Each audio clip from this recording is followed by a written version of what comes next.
한비자입니다. 한비자. 오늘은 팔설편입니다. 팔설. 뭐 말씀설자니까 이게 말씀설자일지 아니면 뭐 새일지 설일지 새일지는 모르겠는데 일단 뭐 팔설로 한번 가봅시다. 팔설. 8개의 설이다. 뭐 그런 말일까요? 아니면 뭐 뭔지 모르지 뭐. 자, 읽어보죠. 옛 친구를 위해서 사사로이 편의를 베푸는 일을 사람을 버리지 않는다라고 한다.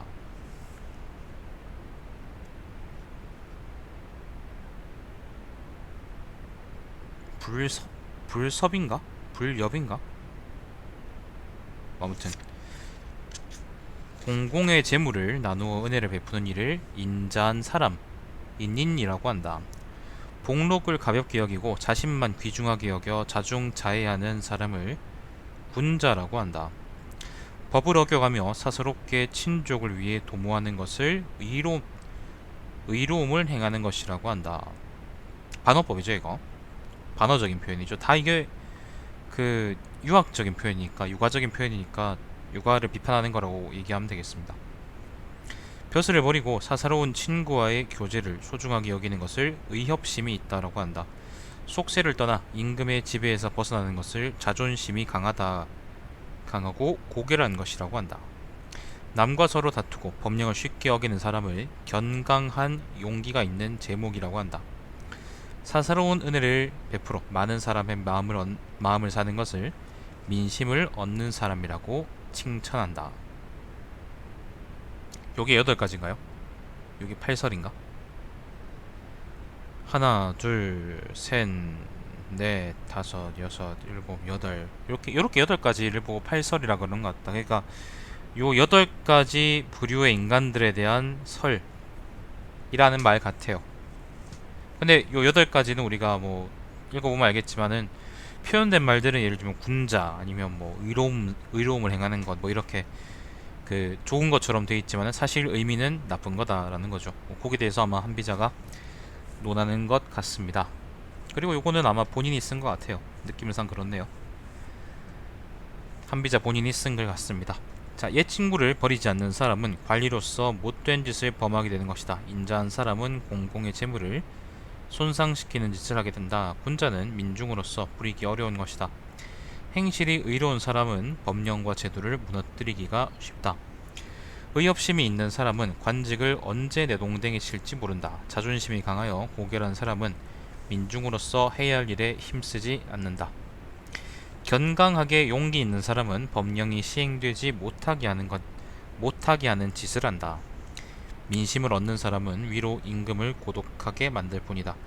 이와 같은 8가지는 보통 사람으로는 사사로운 명예가 되겠지만 임금에게는 커다란 해악이다.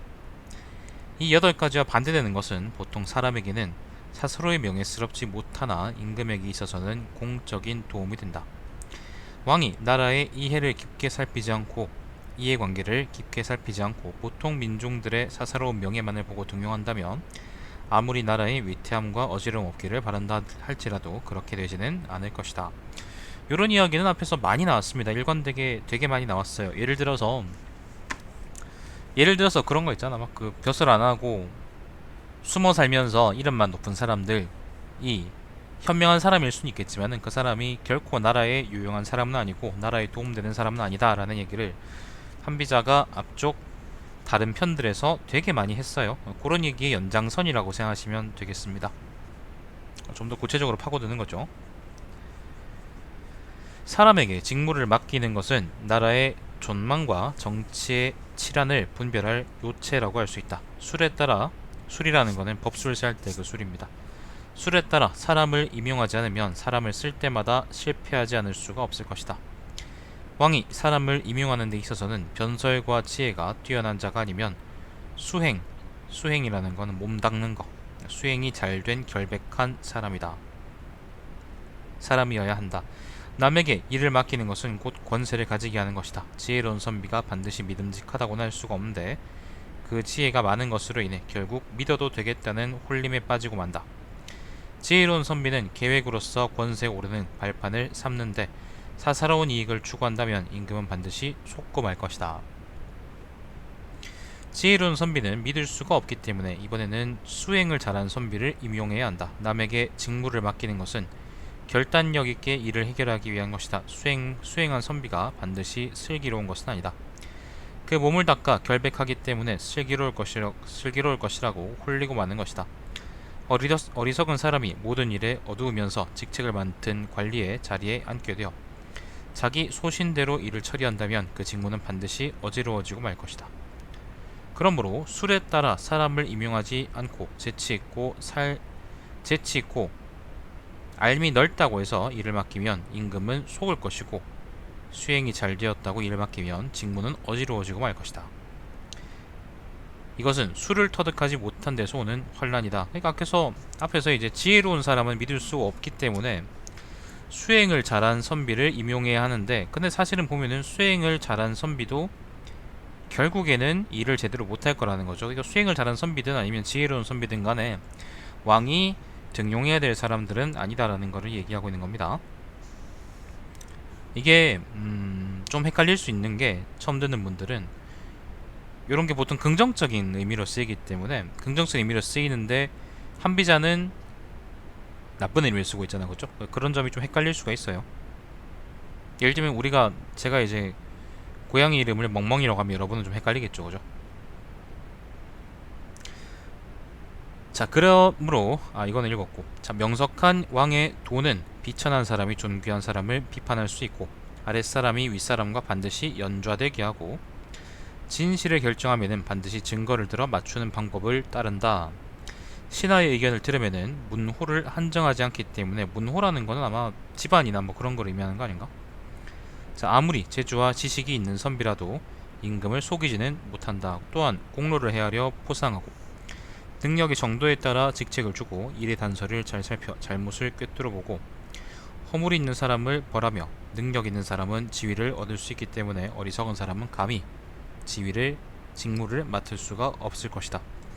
그러므로 슬기롭다고 해서 감히 속이지 못하고 어리석은 사람은 직무를 단행하는 일을 하지 못하니 곧 일에 있어 잘못은 일어나지가 않는다.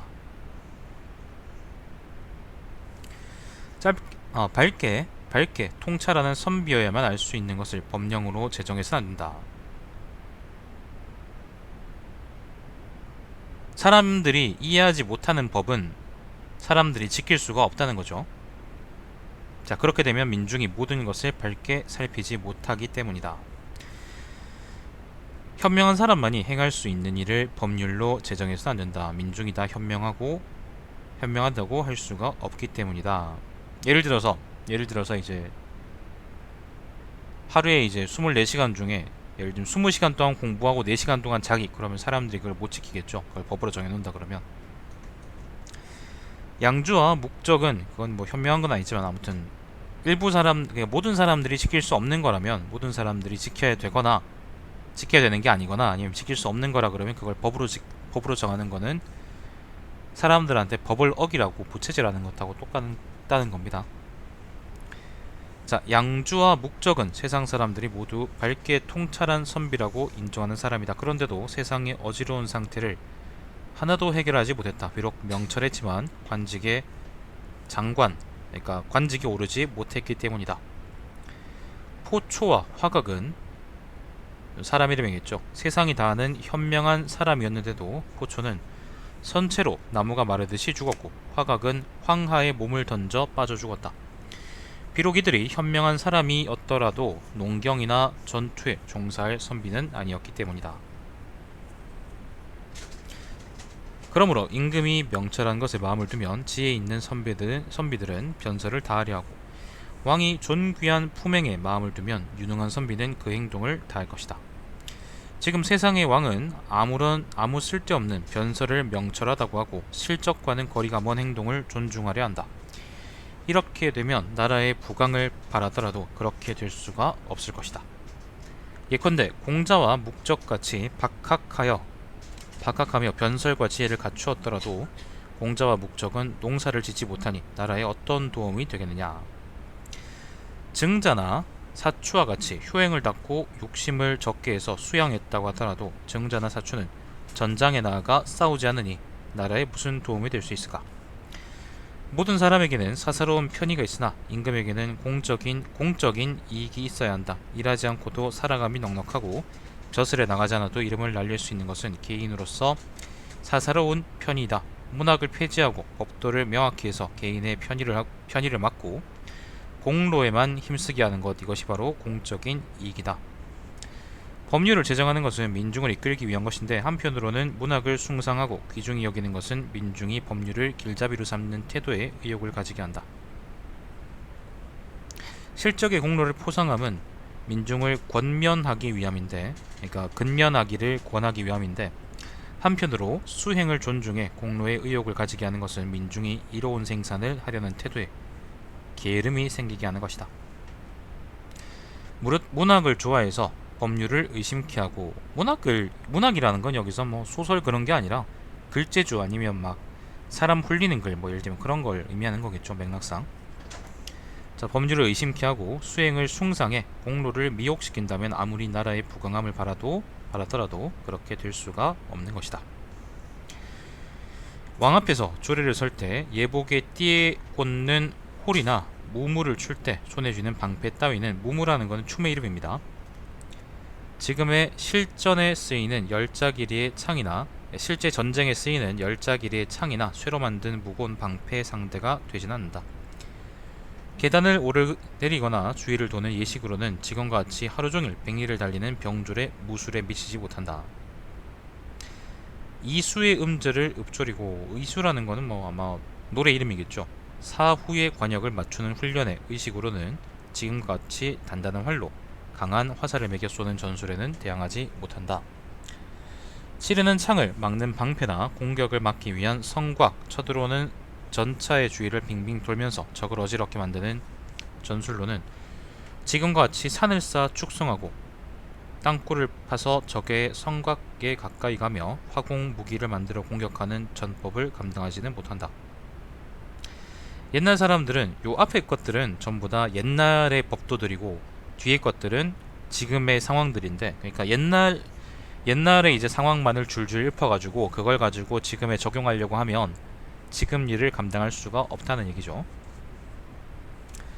옛날 사람들은 도덕과 의리를 소중하게 여겨 이를 먼저 해야 할 일이라 서둘렀지만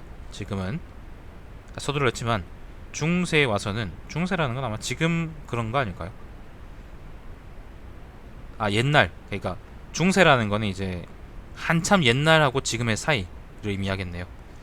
자, 중세에 와서는, 여기서 지금이라는 건 한비자가 살 때를 의미하겠죠. 자, 중세에 와서는 슬기와 쾌로서 서로 다투었고 지금은 무력으로 힘을 견준다.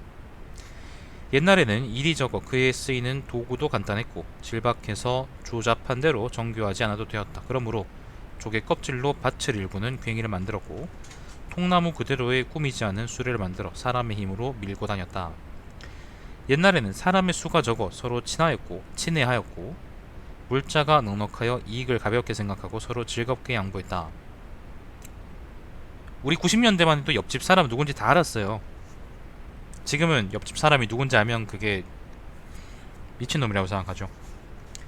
자, 그러므로 읍하고 사양하는 예식 하나로 세상을 물려주는 일이 행해질 수가 있었다.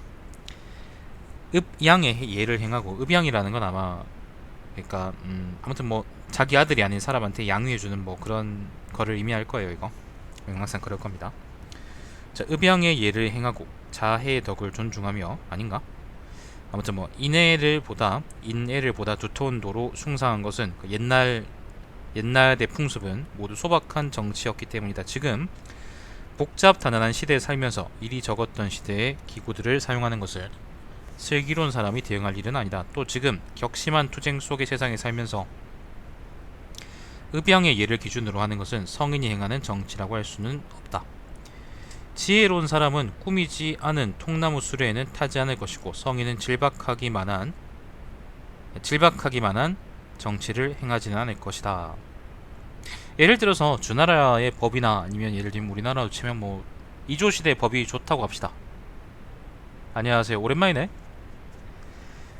이조시대 법이 좋다고 합시다. 그러면 다 좋은데, 근데 그걸 예를 들면 인구가 엄청나게 많이 는 지금 이제 5천만이나 그러면 지금 이주시대 법을 갖고 와가지고 그걸 적용한다 그러면 사람들이 편하게 살 수가 없겠죠, 당연히. 그렇기 때문에 그 여기서도 마찬가지로 이제 옛날의 법을 갖고 와가지고 계속 지금 적용해야 된다, 아니면 옛날 사람들처럼 살아야 된다라는 주장은 속이 빈 공허한 주장이라고 한비자가 이야기하고 있는 겁니다. 확실히 근데 문장이 예전에 이제 난 무슨 편보다는 훨씬 유리하네요. 이거는 본인이 쓴 것 같아요, 아마도. 확실히 짭한비가 아닌 것 같습니다.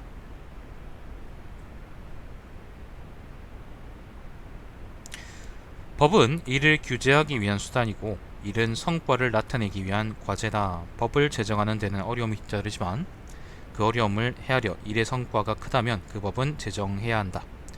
어떤 일이든 성공으로 이끌자면 폐해도 뒤따르지만 그 폐해를 헤아려 성과가 보다 크다면 곧 이를 시행해야 한다. 어려움이 따르지 않고 폐해가 따르지 않는 성과란 이 세상에 있지가 않다. 1000길이나 되는 성벽을 쌓아올린 도읍을 함락시키고 10만이 넘는 군세를 공략하는 데는 죽고 다치는 군사가 절반에 달하고 갑옷과 무기는 깨어져 부서지며 수많은 인명을 잃는데도 싸워 이겨 땅을 차지한 것을 축하하는 것은 작은 손해를 버리고 큰 이익을 헤아리는 것이다. 머리를 감는 사람에게는 머리카락 빠지는 일이 뒤따르고 종기를 치료하는 사람은 피를 흘리고 살갗을 상하기 마련이다. 만약 사람이 그 어려움을 보고 그 일을 그만둔다면 그것은 술을 아직 터득하지 못했기 때문이다. 옛날 성인은 이렇게 얘기했다. 그림쇠는 이제 원 그리는 겁니다. 그림쇠는 닳을 수가 있고 물은 파도가 있는 것인데 우리가 그것을 바꾸려 한다 해도 어찌 바꿀 수가 있겠느냐. 이것은 세상을 다스리는 도리에 통달했기 때문이다. 예를 들면 우리가 계획을 짤 때요, 제일 쓸모없는 계획은 모든 게 다 계획대로 되리라는 생각이죠, 그죠? 예를 들면 계획을 짜고 그걸 하다 보면 틀어질 수가 있는 거잖아. 예를 들면 예를 들면 오늘 점심 때 순두부를 먹기로 했다 그러면 사정에 따라 순두부를 못 먹을 수 있는 거잖아. 그러면 뭔가 대안이 있어야지. 마찬가지로 어떤 일을 행할 때, 어떤 일을 하거나 아니면 어떤 성과를 내려고 할 때 그거에 부딪히는 뭔가가 있는데 그거를 감안해서 예를 들면 뭐라 그럴까, 도로를 내야 돼요. 되게 중요한 도로를 내야 되는데 거기서 한 땅강아지들 때문에 도로를 못 내겠다. 그러면은 사실 그거는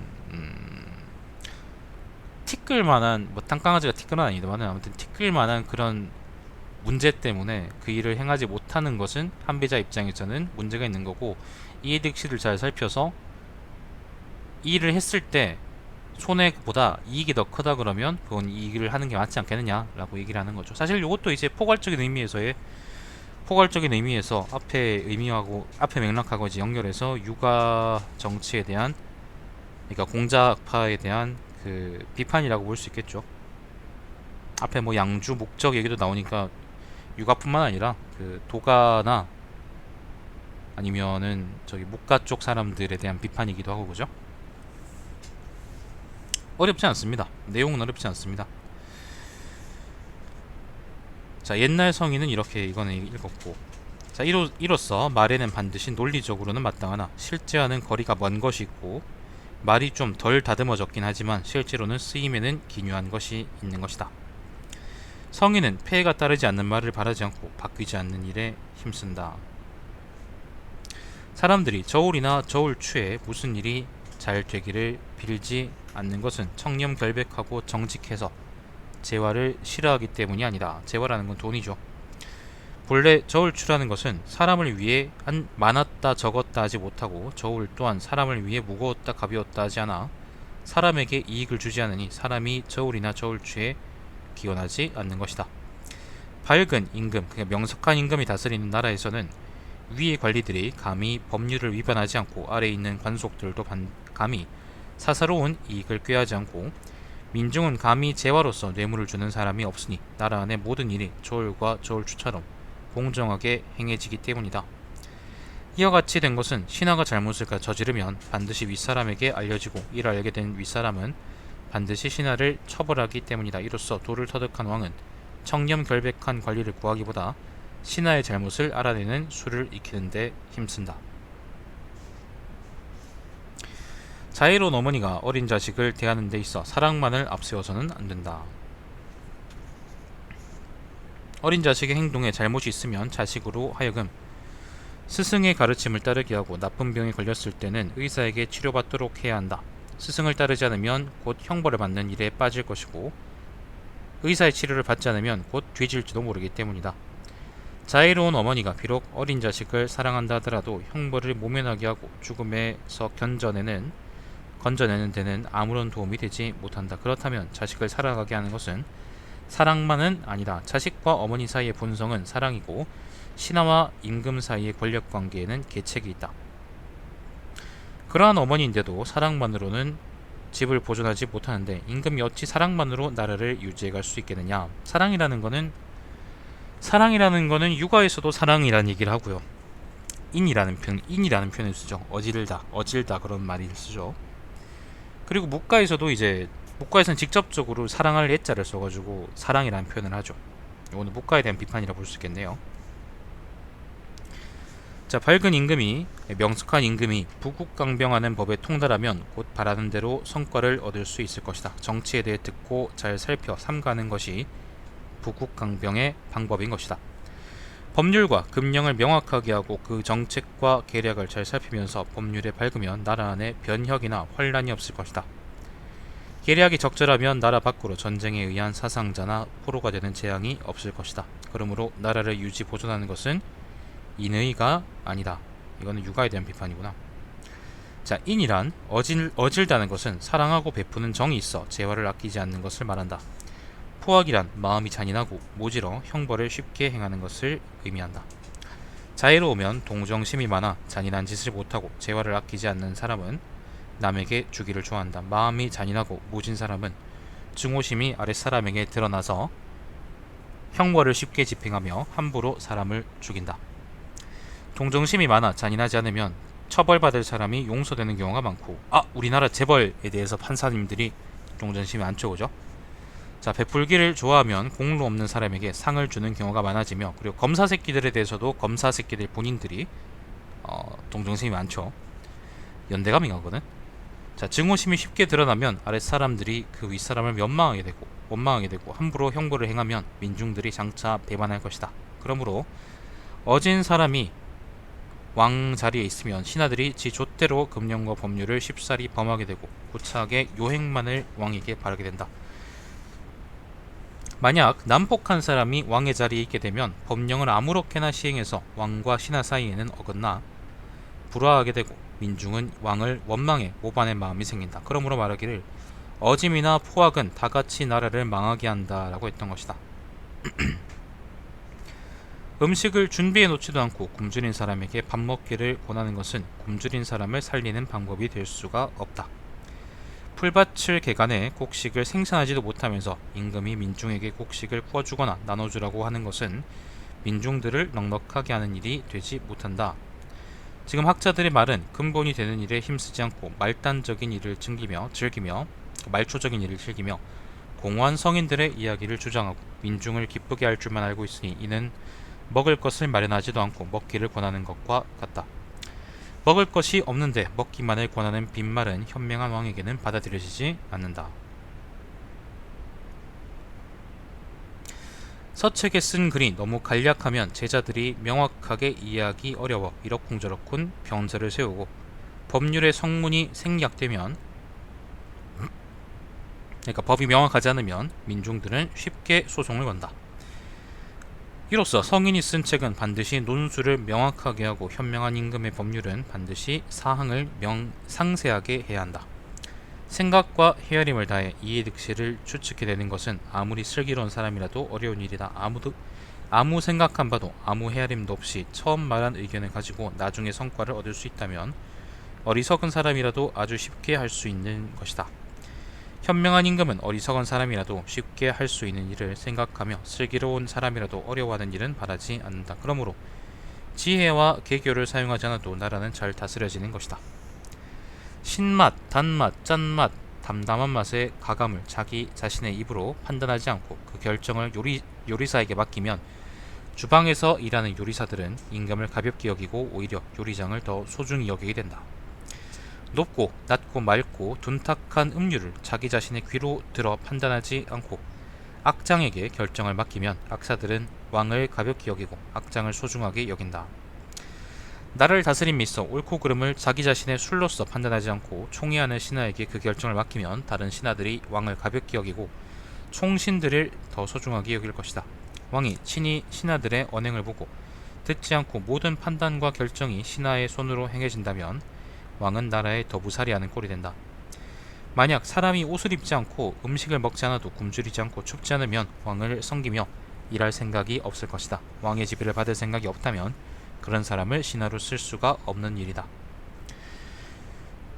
지금 민중을 죽이고 살리는 권력이 대신에게 쥐어져 있는데 임금의 명령이 행해지고 있다고 하는 것은 일찍이 있어 본 일이 없다.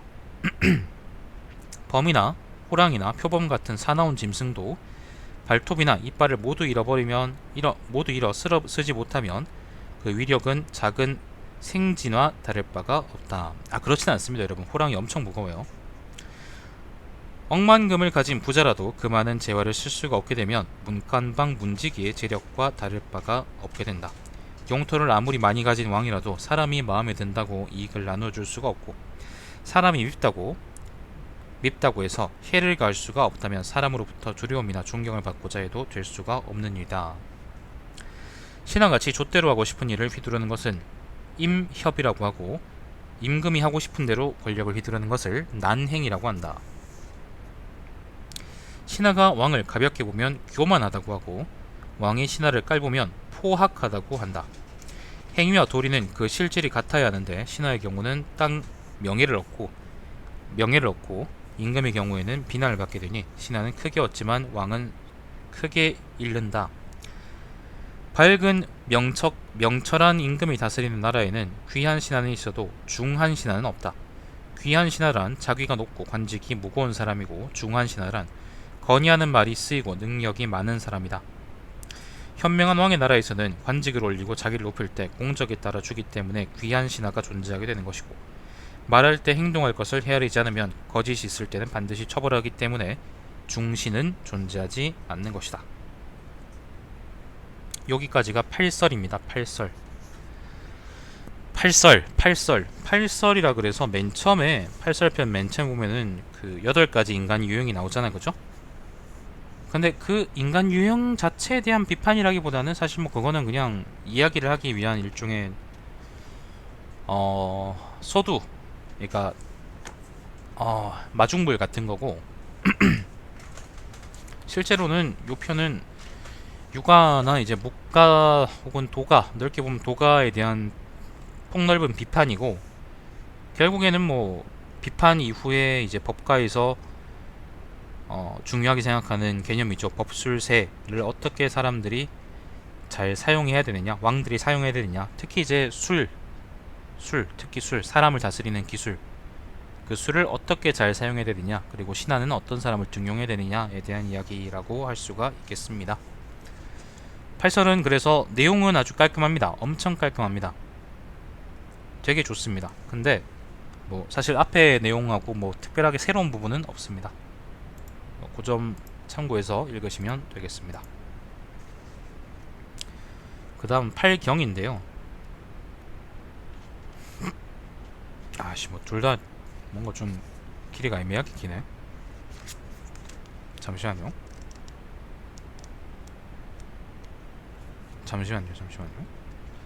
8경편이고 그 다음은 5두편인데 5두편도 좀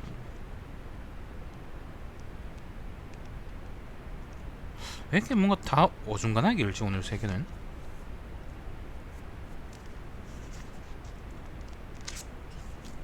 자, 일단 8경편 읽어봅시다. 영상 끊죠.